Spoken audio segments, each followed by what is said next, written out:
আসসালামু আলাইকুম ওয়া রাহমাতুল্লাহ। আমি doctor Ashikur Rahman Danny, chief consultant Danny dental touch. আজকে একটা গুরুত্বপূর্ণ বিষয় নিয়ে কথা বলবো। আমাদের কাছে মাঝে, মাঝে পেশেন্ট কোয়েশ্চেন করে, "স্যার ন্যাচারালি বাসায় থাকা অবস্থায় কিভাবে দাঁতের যত্ন নিবো?"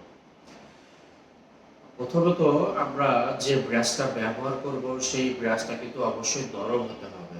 সেকেন্ড হচ্ছে যে আমরা অবশ্যই ২ বার ব্রাশ করব। সকালে ঘুম থেকে উঠে খাবারের পর এবং রাতে ঘুমানোর আগে ব্রাশ করে ঘুমিয়ে যাব। এবং আমরা চেক করব যে আমাদের ২ দাঁতের মাঝখানে খাবার আছে কিনা, খাবার ঢুকে আছে কিনা বা অন্য কোথাও খাবার লেগে আছে কিনা।